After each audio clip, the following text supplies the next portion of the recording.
going, guys? Drew Peacock here, back with another video, and today we're finally going to figure out, hopefully, what is wrong with the Mustang. And if everything goes well today, we figure it out, hopefully she can still make it to Texas 2K, but we are on a time crunch. It is currently Thursday, 6:17 p.m., and if I'm correct, I could probably have it fixed by tomorrow, but that's a big if. If you didn't see the last video, essentially, I personally feel like we're having fuel pressure drop off up top. Now, I could be wrong. I'm not a pro. I'm not an expert. I'm just using my brain, and I've kind of already eliminated all the other possibilities.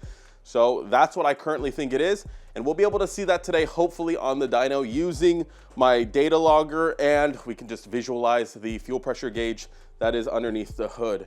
The only issue is, and let me get this ready for everything, the only issue is it's raining outside and we are on some big mamma jamma slick. So we're gonna have to carefully limp it to my tuner and hopefully we have no issues on the way there. But like I said, we are on a time crunch. I'm trying to get the car to Texas 2K. I know you guys wanna see it really bad. So I'm trying to get the car out there. I'm trying my hardest, but if the car has an issue and it is potentially going to fail out there, there's just no point in bringing it, sadly, because it's just a lawn ornament at that point. But like I said, hopefully today we see a graph that goes like this. You see that? You see that? It goes, whoop, because that would show something's going on, and hopefully we could see the fuel pressure drop, in which case we either have tired fuel pumps or old, just bad wiring that needs to be updated. The fuel pumps have been in this car for probably 5-ish years, maybe even a little longer. I forget when we put them in, probably 5 or 6 years ago. So they've been in there for quite some time. I really wouldn't be surprised if one of them is tired, one of them is a little lackluster. So again, we'll have to see. It's not a hard thing to do to swap them out, but we got to get down there and test the car. So let's go. All right, we got it strapped up. We're gonna start with the first one and just view the gauge. So hopefully we can see something.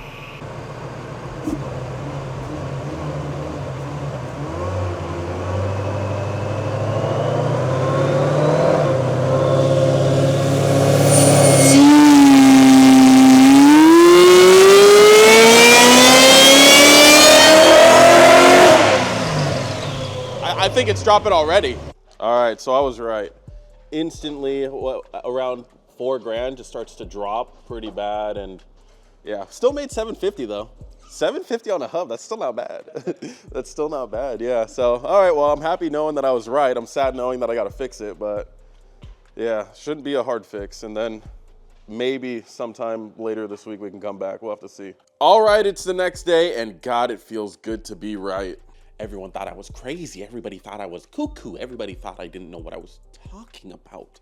But it turns out Drew does know a thing or two about cars. Anyways, yeah, I was right. I proved it.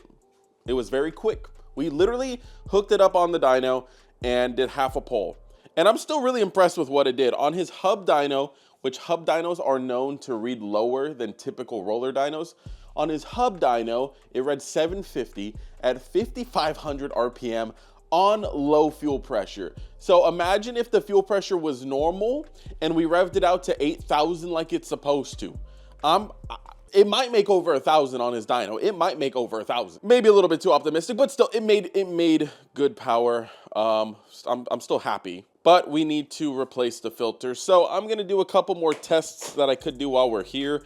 We checked voltage at the pumps. It's getting plenty of voltage, but I don't know, since the whole setup was done years ago, I don't know if both pumps operate at the same time or if the second one gets triggered on. So I'm gonna do some before tests and go play with the relays and just unplug them and see if I can make it shut off on its own. And just take note of that, so that way when I throw in the new pumps, if anything is different, then we're like, oh, we had a dead pump the whole time. That explains it. But yeah, hopefully, everything is okay motor-wise, since we were obviously running it lean. I'm assuming the ECU corrected it as much as it could, but hopefully it's okay. And then we can take it back to Danny's shop, throw it back on the dyno, and see the actual horsepower number. I'm really excited. So anyways, I'm gonna handle all my tests off camera, do that really quick, and then we'll swap out the pumps. All right, little digging, we got a blown fuse. So this literally could be the issue, but the question is why? Why is it blown? Stuff doesn't just blow up like that. You can even see this one looks like it's kind of warm on one side too. So I'm gonna replace both fuses, start the car, see what happens. And I still think I'm gonna swap the pumps because stuff is getting warm, and that usually is a sign of a tired pump. All right, got my pumps out. Just gotta loosen it up from all of the points, unplug it, and swap them out. Should be pretty straightforward. I've done this before on the Supra. I'm gonna inspect all of the wiring as well just to make sure nothing looks odd. But yeah, like I said, this should be pretty straightforward. All right, everything is disassembled and laid out. I'm gonna inspect the wiring. I think the only suspicious wiring is for the fuel level sender, which kind of makes sense because it sometimes does act up. Everything else looks okay, and then we have the new pumps over here. So should be pretty straightforward in reinstalling. And then honestly, we could kind of go test it out. Well, got it all reassembled, looks good, got it all tidied up, looks real clean. Now all we have to do is install it back into the car, and then we can test it. I'm thinking just testing it on the dyno again. I don't really want to go out into the wild and guess. So I'd rather have it strapped up, see the pressure itself, and actually know if we fixed the issue or not. Regardless, I'm really hopeful we did. I even sliced my finger in the process. Sacrifices have to be made, but I think this should fix the issue. It just seems like this is the obvious answer. So I'll know really quick once we toss it back in if we made some progress. All right, guys, it is the next day. Today is dyno day. We are going to be taking the Mustang to dyno. Danny, however, isn't ready just yet. We're just going to confirm that we fixed the issue. But in the meantime, my boy Evan is hosting a meet right now, so we're gonna go support him and his group. So we're gonna take the Mustang and the laptop and be ready to go to Danny's at any point. Now, I don't really wanna do any test hits without visualizing that we fixed the issue. But if someone pulls up on me, I mean, I could rev out to 5,300 and I still got 750 horsepower to the wheels, so they gonna have to try. But anyways, let's go. She purrs. And we got the laptop and the action cam just in case we need it. But let's go. All right, guys, we just pulled up to the meet. I haven't popped the hood yet. The car kind of died on me on the way here, so we're gonna diagnose that in a bit. But there are a lot of good cars here. We're gonna do a lap, take a look. There are a lot of race cars in there. We're talking 1,000+ horsepower Hondas. So stay tuned. Let's go check them out. So this meet was kind of nuts. They are a Honda club, so you're gonna see a lot of built Hondas, and this is a great example of the type of cars you'll see there. This is a fully fledged Acura Integra drag car. This thing probably runs low 9s, maybe even high 8s in the quarter mile. It's a built B series, still front wheel drive, completely gutted in the interior, race seats, cage, everything you need. I mean, this thing probably hasn't seen a city street in, I don't know, 10 years, I would assume. I think we need to stop memeing Hondas with laptops. I think the new one has to be Hondas with parachutes. Honda with a laptop could be slow. Honda with a parachute is devastatingly fast, terrifying, nightmare fuel.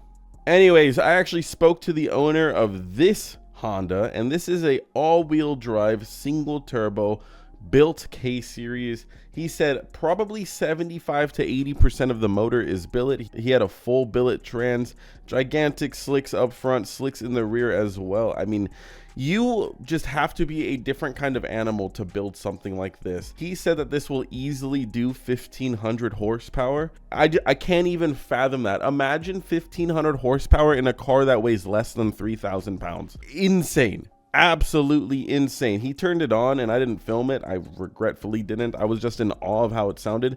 Sounded absolutely insane. Anyways, nearby was this Honda Civic, and this one's crazy because there's something broken about this one, and I'll show you that in a second. Anyways, big ass single turbo built B series, of course, making well over 1,000 horsepower. Thing's an absolute monster. Again, these ain't your mama's Honda Civics that you see at drag nights. These are monsters.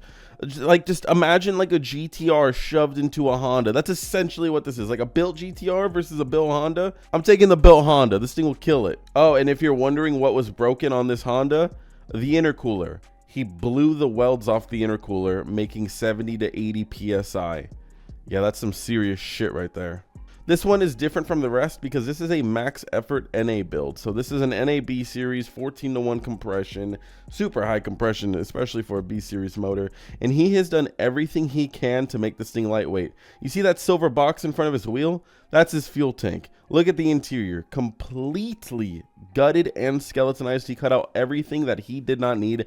The door is as thick as that panel right there. It doesn't get any thicker. It is just sheet metal. He said the car weighs about 1,600 or 1,700 pounds, something like that. With him in it, I think he said 1,800 pounds. So let's talk about some serious power to weight ratio. Anyways, going outside was this LS swapped S13 drift car. Sounded nuts. I didn't hear it except in video when I had to leave to go to dyno. You'll see in a second. But I didn't hear it turn on. Eric said that it sounded like no LS he's ever heard before. It sounded insane. I wish I was there to hear it in person, but this thing looks like a lot of fun to swing around a track. I mean, an LS is such a great platform for drifting. If I ever build a drift car, it's going to be an LS. It just has to be. There's no other way I would do it. We also saw this LS swapped E36 M3 with ITBs. Now, I did hear this one turn on, and maybe because the engine was cold, ITBs don't like that. It didn't sound all too good. I would imagine under wide open throttle on a fully warmed up engine, this thing is absolutely insane. Like, this has to be one of the cleanest cars I've ever seen at a local car meet. I would compare it to like a SEMA build. This reminds me of the cars I was seeing at SEMA, where the detail is just so intricate. I mean, he even got the same material on his roll cage. Absolutely insane. Mint condition M3. I mean, it was a beautiful car. Honestly, one of the most beautiful cars at the event. And it wasn't a Honda, so that was a cool change of pace. But everything was done to this car. He even has a digital dash, but everything that could be wrapped in this gray suede was. Danny gave me a call. You know what that means. Time to head to dyno. Let's see what this Mustang can put down.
Well, boys, oh, you could already see the grit on my face. Oh, my God. So I didn't bother really filming while we were there because we had a minor issue. I just wanted to get out of his hair. Danny's a really cool guy, and he was doing me a favor, so I just wasn't there to just stick my camera in the face and make things go twice as long. Get in, get the footage, get out. And we got the results. The car made well over what I expected. I thought it was going to read maybe high 8s, low 9s. We almost made 1,000 horsepower in this thing, and it probably would with these two minor changes I need to do. Way up top, you could still start to see the fuel pressure start to taper off a little bit. It's still got plenty, and it's not gonna damage anything, but if we had consistent fuel pressure way up top, then we would make more power. More fuel, more power. So installing a third pump, which is what I would have to do anyways if I ever wanted to turn it up, that might be next on the to-do list. Also, we didn't rev it out all the way. I'm not gonna say how much power we made. I think I wanna keep that a secret. It's way more than I thought. But we also revved it out only to 79 when this thing can go to 85. I don't ever rev it out to 85, so 79 is realistically what I would rev it out to anyways.